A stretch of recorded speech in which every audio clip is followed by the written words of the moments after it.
அனைவருக்கும் வணக்கம். விழிப்புணர்வு சேனலுக்காக கோவிந்தராஜ் பேசுகிறேன். உங்கள் கோவிந்தராஜ். ஒரு அப்பம் வளர்க்குற பிள்ளைக்கும் தாய் வளர்க்குற பிள்ளைக்கும் வித்தியாசம் இருக்குது. அதை கவனித்து இது முக்கியமான பதிவு தான். இப்போ இந்த தகப்பம் வளர்க்குற பசங்க எப்படி தெரியுமா, ஒழுக்கத்து கொண்டாடுன்றது தான் அந்த அப்பனுடைய வேலை. இதுதான் பசங்களுக்கு என்ன தெரியுமா, எதை தொட்டாலும் எப்போ இப்படி செய் அப்படி செய் இந்த ஒழுக்கத்தை சொல்லித்தருவோம். வாத்தியார் ஸ்ட்ரிக்டான வாத்தியாரும் பிடிக்காது நிறைய பேருக்கு பசங்களுக்கு. அதே மாதிரி நல்லா ஒழுக்கம் சொல்லி கொடுக்குற அப்பனும் பிடிக்காது. புரியுதா? ஏன் பிடிக்காதுன்னா அவர் எல்லாமே இப்படித்தான் பசங்க வளரணும், இந்த கண்ட்ரோல் தான் வளரணும், ஒழுக்கத்தை கொண்டாடணும்னு சொல்லி தான் வளர்ப்பார். ஆனால் தாய் வளர்க்குற பிள்ளைக்கு வித்தியாசம் வேறு மாதிரியாக இருக்கும். அது வேண்டாம். தகுப்பினுடைய கண்ட்ரோல் வளர பிள்ளைங்க எப்படி வளருதுன்னு நான் சொல்கிறேன், கேட்டுக்கோங்க. அவர் எது தொட்டாலையும் குறை சொல்லி நைன்னு பசங்களுக்கு வெறுப்பாயிடும். எது சொன்னாலும் அப்பா இப்படி என்ன நச்சரிக்கிறாரு. ஒரு 10 வயசு வரைக்கும் அப்பா பேசி நல்லா கேட்குறாங்க, 15 வயசு வரைக்கும் நல்லா கேட்குறாங்க. 15 வயசு வரலன்னா என்ன இப்படி பேசுகிற அப்படியே அப்படின்ற மாதிரி அவங்களுக்கு நச்சரிப்பை தெரியும். ஆனால் அது வளர்ந்து ஆளாகி அவங்களுடைய ஸ்டேஜுக்கு வரும்போது தான் அதோடைய கஷ்டம் என்னன்னு தெரியுது இல்லையா? அப்படி இருக்கிற நிலைமையில் ஒரு இன்டர்வியூ வைக்கிறாங்க. இன்டர்வியூ வைக்கிற இடத்துல ஒரு 100 பேர் இன்டர்வியூவும் போகிறாரு. நல்லா படிச்சு பசங்க எல்லாமே இன்டர்வியூக்கு போயிடறாங்க. அவங்க எல்லாமே ரிஜெக்ட் ஆகிடுறாரு. ரிஜெக்ட் ஆகும்போது இவர் செலெக்ஷன் ஆகிடுறாரு. அவன் கேட்குறான், ஏப்பா என்னை மொத்தம் செலெக்ஷன் பண்ணிங்க சார் அப்படின்னு. எப்போ நீ ஒழுக்கம் அதிகம், அங்கே தண்ணி வீணாக போன்னு சொல்லி ஆஃப் பண்ணேன், செருப்பு ஒழுக்கமாக விட்டு எல்லாத்தையும் அடுக்கி வச்சேன், இந்த மாதிரி பல ஒழுக்கத்தை பேனு கூட வீணாக சுற்றுது, லைட் இருந்துச்சு எல்லாம் ஆஃப் பண்ணி வச்சேன். அது நாங்கள் இதில் பார்த்தோம், கேமராவில் பார்த்தோம், என்ன அந்த கேமராவை பார்த்துட்டு தான் நான் ஒரு நல்ல ஸ்டூடெண்ட்ஸ் நல்லா படிச்சிருக்கான், நல்லா ஒழுக்கமாக இருக்கிறான்னு சொல்லி தான் உன்னை அப்பாயின்மெண்ட் பண்ணோம் அப்படின்ற மாதிரி சொல்கிறாங்க. அப்போ தான் இவனுக்கு அந்த உணர்வு தெரியுது. அடுத்தவங்க இது பண்ணும்போது தான் அப்புறம் மன்னிப்பு கேட்குறான், கால் விழுது, இது மாதிரி எப்போ மன்னிச்சுக்க, அது மாதிரிலாம் இருக்குது. அவர் நான் என்ன சொல்கிறேன், உயிரோட இருக்கும்போது பரவாயில்லப்பா சாகாத்து பண்ணி என்னை பெருமையை மன்னிப்பு கேட்டேன், ரொம்ப சந்தோஷம்னாரு. அது மாதிரி சில பேர் பசங்க செத்து போயிட்டு பின்னாடி பட்டாசு வைக்கிறது, இந்த பக்கம் ஒரு கோடை வாங்கி தர்றது, இப்போ தான் திற பண்ணி செலவு பண்ணுவாங்க 2 லட்சம் 10 லட்சம். ஒரு அப்பனுக்கு நீங்கள் சோறு தண்ணி போனால் கூட பாசமாக நடந்துக்காங்க. புரியுதா? அவர் ஒழுக்கமாக இருக்கும்போது ஒரு சோறு பசி தண்ணியான கொடுங்க, அது கூட துப்பு இல்லை. ஆனால் அப்பன் சரியில்லை, அது சரியில்லை, குறை சொல்லி தரக்கூடாது யாருமே. இந்த பசங்களை வளர்க்குறது சொல்கிறேன். அப்பனை குறை சொல்கிறவன் என்றைக்கும் நடமாடு தெய்வம் கடவுள் அவர் தான், வழிகாட்டி அவர் தான். புரியுதா? தாய் எங்கனாலையும் தாயை யாருனாலையும் அம்மானிடலாம். ஆனால் அப்பனை எல்லாரையும் ஊரில் இருக்கிறவங்களாம் அப்பான்னு சொல்ல முடியாது. புரியுதா? ஏன் அதை சொல்ல வரேன்னா, ஊரில் இருக்கிறவங்களாம் போய் அப்பான்னு உரிமை கொண்டாட முடியுமா? தாய் எங்கன்னா ரோட்டில் போகிறவங்க கூட அம்மா வாமா ஒரு சாப்பாடு போட்ட கூட அம்மான்ட்டு போயிடலாம், அது வேற. ஆனால் அப்பனை ஒரு சொந்த அப்பனை மட்டும்தான் அப்பான்னு கூப்பிட முடியும். கண்டவனெல்லாம் அப்பான்னு கூப்பிட்றதுக்கு அது வேற. புரியுதா? அதனால அப்பாவை இருக்க வரைக்கும் எல்லாருமே நல்லா கண்டிப்பாக எல்லா பசங்களும் மாணவரும் யார் பார்த்தாலும் சரி இந்த வீடியோவை அப்பாவை ஃபஸ்ட்டு மதிக்கிறதுங்க. அவர் சாக வரைக்கும் அவருக்கு நீங்கள் சோறு தண்ணி போடலான்னா கூட சரி, அவர் மரியாதை கொடுத்து பேசி அவர் நல்ல மாதிரி வச்சிங்களா, நீங்கள் தான் கடவுளை அவனுக்கு கூட இருக்கிற மாதிரி தான். அப்பா அம்மா யாரை புண்படுத்தினாலையும் சரி, அப்பா அம்மா யார் அவனுக்கு கூட இருக்கிறாங்களோ அவங்க புண்ணியம் செய்யுங்கன்னு சொல்கிறாங்க. இப்போ எங்கள் அப்பா அம்மாலாம் இன்றைக்கும் 80 வயசு ஆகுது, எங்கள் அப்பாவுக்கு 85 வயசு நிற்கிறாரு. நான் புண்ணியம் செஞ்சோன்னு தான் நான் சொல்லுவேன் எங்கள் அப்பா அம்மாவுக்கு. ஏன்னா எனக்கு கூட இருக்கிறாங்கன்னா அதான் கடவுள். போய் கல்லை கும்பிட்றீங்க, ஆனால் கடவுளை உயிரிழக்கிற தெய்வத்தை மறந்துடுறீங்க. அப்பா அம்மா தான் ஏன் ஃபஸ்ட்டு உங்களுக்கு கடவுளே. அந்த கடவுளை நீங்கள் ஃபஸ்ட்டு எப்போ கையெடுத்து கும்பிட்டீங்களாவே உங்கள் பாவம் இப்போ எல்லாமே தீர்ந்து போயிடுங்க. அவங்களுக்கு பாவம் பண்ணிவிட்டு நீ போய் ஊராக போய் கோயிலுக்கு போய் நாடு கோயிலுக்கு போய் எந்த புண்ணியமும் கிடையாது. புரியுதா? உங்களால் முடிஞ்சது அப்பா அம்மாவுக்கு நீங்கள் புண்ணியம் செய்யலான்னா கூட ஒரு தண்ணியான கொடுத்து ஒரு சோறு போட்டு வளங்க. ஏதை சொல்கிறேன்னா, உங்களுடைய ஒழுக்கத்தை தான் மெயினாக உங்களுக்கு சொல்லித்தரோம். அப்பா அம்மா என்ன தெரியுமா, ஃபஸ்ட்டு ஒழுக்கத்தை சொல்லித்தரோம். அப்பா அம்மா பேசி கேட்குறவன் இன்றைக்கு வரைக்கும் நல்லா வாழ்ந்த சரித்திரம் இருக்குது. ஆனால் கேட்காதவன் வாழ்ந்த சரித்திரமே கிடையாது. கண்டிப்பாக அப்பா அம்மாவில் வார்த்தையை மீறாதவன் இன்னைக்கு கூட ஜெயிச்சிருப்பான். ஆனால் நிறைய பேர் அப்பா அம்மா பேசி கேட்காதவன் நான் ஜெயிக்கிறவன் ஜென்மத்தில் கூட ஜெயிக்க முடியாது. ஏதை சொல்ல வரேன்னா, நிறைய பேர் இந்த மாதிரி திமிரில் இறங்கி போகிறாங்க. கொஞ்சம் ரெடியான உடனே அப்பா அம்மா தேவையில்லை, பொண்டாட்டி இருந்தால் போதுன்னு வாழ்றவங்க நிறைய பேர் இருக்கிறான். ஃபஸ்ட்டு பாரு, தாய் தகப்பனை மதி. அதுபடி பொண்டாடி நல்லவங்களாம் அவங்கள மதி. ஃபஸ்ட்டு மனுஷனை மதிங்க, புரியுதா? பணத்தை மதிங்க. பணம் வந்து ஒரு பகுதி. அது ஃபஸ்ட்டு மனுஷனை மதிச்சிருந்தாவே நீ கடவுளை உங்க கூட இருக்கிற மாதிரி தான். அது ஃபஸ்ட்டு தெரிஞ்சுக்காங்க. ஏதை சொல்ல வரேன்னா, நிறைய பேர் சொன்னால் நம்மளை வீடியோ தள்ளி விட்டா எனக்கு ஒன்றும் பிரச்சனை இல்லை. நான் வந்து அறிகுறி சொல்கிறேன், அவ்வளோதான். என்னுடைய கருத்து அவ்வளோதான். இருக்க வரைக்கும் நன்மை செஞ்சுட்டு போகணும், தீமை செய்யக்கூடாது. அதனால அப்பா அம்மாவை வந்து குறை இல்லாமல் எதுவுமே அவங்களுக்கு அவங்க மனசில் வாயில் விழாமல் அவரை திட்டாத மாதிரி நடந்துக்காங்க. ஏன்னு கேட்டால் அவங்க வந்து கடவுள் அவங்க தான்.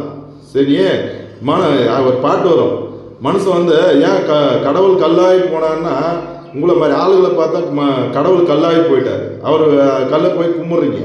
அது அப்பா அம்மாவை கும்பிட்டு போய் தொழிலை செஞ்சு அவங்கள வணங்குங்க. அவங்கள வணங்கினவே உங்களுக்கு எல்லாமே தொழில் அதுதான். அவர் வணங்கிட்டு போய் தொழிலை தெய்வமாக நினச்சி தொழிலை கும்பிட்டு டூல்ஸ் எல்லாம் மதித்து அவங்களுக்கு கும்பிடியா. உனக்கு சோறு இல்லை, நீ எப்பவுமே ராஜா மாதிரி வாழ்வ. ஏதை சொல்கிறேன்னா, ஒழுக்கம் ஃபஸ்ட்டு. ஒழுக்கம் இல்லாத மனுஷன் இருக்கிறதே வேஸ்ட்டு, செட் போயிடலாம். புரியுதா? ஒழுக்கம் தான் முக்கியம். ஒழுக்கம்னா என்ன? ஒரு வீட்டில் இருக்குதுன்னா உடனே 5 மணிக்கு எழுந்து 6 மணிக்கு எழுந்து 5 மணிக்கு எழுந்து லைட் ஆஃப் பண்ணணும். ஃபேன் ஓடிச்சா ஃபேன் ஆஃப் பண்ணணும். படுத்துனுக்கிற படிக்க வந்து எல்லாம் மடித்து வைக்கணும். புரியுதா? மடித்து வச்சுட்டு பல்லு விளக்கிட்டு தொழில் என்ன எக்ஸசைஸ் பண்ணிவிட்டு, உனக்கு எக்ஸசைஸ் ஒரு 1/2 மணி நேரம் தேவை செஞ்சுட்டு தொழிலை பாரு, கவனிப்பாரியா. 7 மணிக்கு பாரு, 3 மணிக்கு வரும் முனிவன், 4 மணிக்கு நல்லவன், 6 மணிக்கு வரும் மனிதன், 7 மணிக்கு எழுறவன் இறமன் தான் சொல்லுவான். புரியுதா? 7-8 மணி வரைக்கும் தூங்குறவன் இறமை தான் சொல்லுவான். இறமை மாதிரி வாழாதீங்க. மனுஷன் எப்போ வந்து சுறுசுறுப்பாக இருக்கிறியா அப்போ வாழ்க்கை நல்லாயிருக்கும், உடம்புல வியாதி இல்லாமல் இருக்கும்.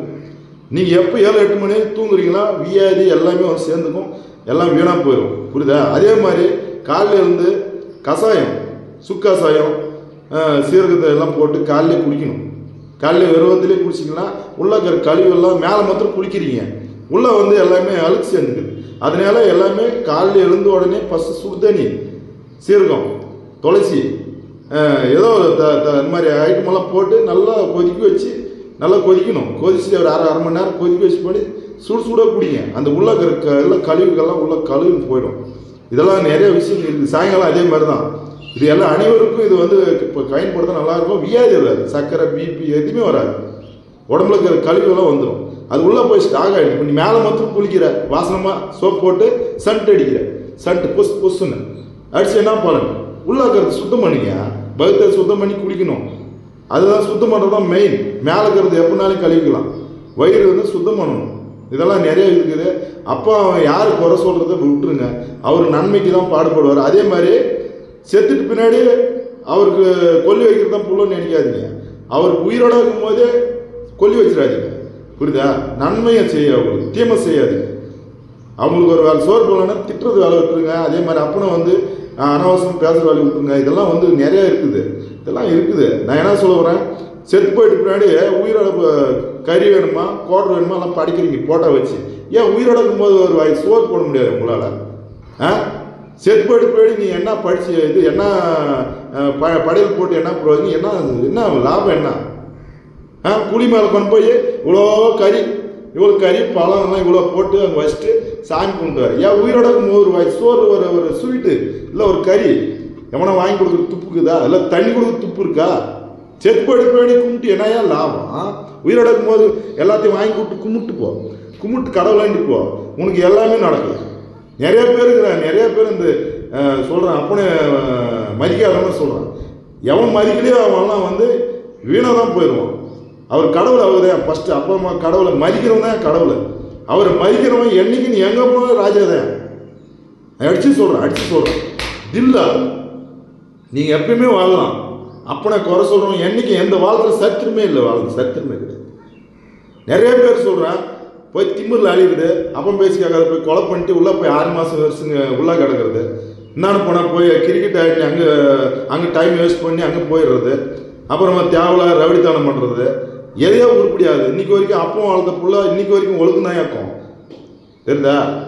அப்பா அம்மா கண்ட்ரோலில் இருக்கிறவன் இன்றைக்கி வரைக்கும் அவங்க அப்பனுக்கு பிறந்தவன் என்றைக்கும் தப்பு பண்ண மாட்டாங்க. இந்த அட்டாத்தப்பில் தான் தேவையில்லாத பண்ணும். போய் ரவடித்தானம் பண்ணுறது, கோட்டரை போட்டு அங்கே சண்டைக்கு போகிறது, இங்கே போகிறது, இதெல்லாம் தப்பியா? ஒழுக்கமாக வாழ கற்றுக்காங்க. ஒரு அப்பனுக்கு பிறந்தா ஜாலியாக வாழுங்க, அதுதான் நல்ல பிள்ளைங்க அழகு. தேவையில்லாதெல்லாம் பண்ணக்கூடாது, புரியுதா? ஒரு அப்பன்னா என்ன, அவர் வளர்த்து வாழ்க்குள்ள மெயினில் வச்சு தலையை மெயின்ட்டு கொண்டு போங்க. திமிரில் அழிஞ்சு ஆணவத்தில் அழியாது, புரியுதா? ராணுவத்தில் அழிகிறோம்னா ஆணவத்தில் அழிகிறோம் தான் எங்கள் அதிகம் நம்ம தமிழ்நாட்டில், புரியுதா? ஆணவத்தில் ரொம்ப திமிரில் ஒரு 10 ரூபா வந்தால் காரு, உடனே பைக்கு எல்லாம் விஸ்போடாக போய் எல்லாம் 108 போயிடுறீங்க. நான் என்ன சொல்கிறேன், ஒழுக்கமாக வாழ கற்றுக்கங்க, அவ்வளோதான் சொல்லுவேன் நான், புரியுதா? ஏன் சொல்கிறேன்னா, அப்பா அம்மாவை மதிங்க ஃபஸ்ட்டு. உயிரிழக்கும் போது மதிக்காமல் செத்து போயிட்டு போட்டோ வச்சு கும்பிட்டேன்னா அப்புறம் என்ன பலன் இல்லை. உயிரிழக்கும் போது மதிங்க, ஃபஸ்ட் தனியான கொடுங்க, அது கூட கொடுக்குறது ஓய்த்து இல்லை. செத்து போயிட்டு பின்னாடி ₹1,00,000 2 லட்சம் ஆச்சு எங்கள் அப்பனை கொண்டு அடக்கம் பண்ணுறதுக்கு 10 லட்சம் ஆச்சுன்றது மானம் கட்டணும். மானம் இல்லையா உங்களுக்கெல்லாம்? 10 ரூபா செலவு பண்ணுறது, ஒருத்தன் உடம்பு சரியில்லைன்னா காப்பாற்றுறது கூட துப்பு இல்லை. செத்து போயிட்டு பின்னாடி போய் அங்கே ₹1,00,000 கடை ஆச்சு சொத்து வித்துறது. எங்கள் அப்பா சாவுக்கு இல்லை, காசு இல்லை, மானம் கட்டவில்லை. 10 ரூபா சேர்த்து வையா. ஒரு அப்பா சாவு கூட கடன் வாங்கி சொத்து வித்து காரியம் பண்ணுறவங்க சாவு எடுக்கிறவங்களாம் மனுஷன் கிடையாது. கரெக்டாக இருங்க, கடன் இல்லாமல் வாழுங்க, கடன் இல்லாமல் பொழைங்க. 10 ரூபா சேர்த்து வச்சு பொழைங்க. நாளைக்கு உயிருக்கு வேணும்னா 10 ரூபா சேர்த்து வைங்க. ஒரு நாளைக்கு 1000 ரூபா சம்பாதிச்சு 1000 ரூபாயும் காலி பண்ணிடுறது. நான் தத்ருமா அழியாதியா, பணத்துக்கு அழிக்கூடாது, புரியுதா? பணம் உன்னை தேடி வரும். நீ ஒன்று ஒழுக்கம்தான் போதும், ஒழுக்கந்தாவே போதும், எல்லாம் உயர்வு, புரியுதா? ஒழுக்கம்தான் உயர்வு. ஒழுக்கம் இல்லாதவன் நீ எத்தனை கோடி சம்பாதிச்சாலும் வேஸ்டியா, உங்ககிட்ட இருக்காது. 100 கோடி வச்சுருந்தா கூட ஒழுக்கம் இல்லைன்னா அந்த பணம் போயிடும், உன்னை விட்டு போயிடும், கை விட்டு போயிடும். இது உண்மை, சத்தியம் உண்மையாக சொல்கிறேன். உண்மையாக தான் பேசுவேன் நான், பொய் எனக்கு பேச தெரியாது, சத்தியமாக சொல்கிறேன்.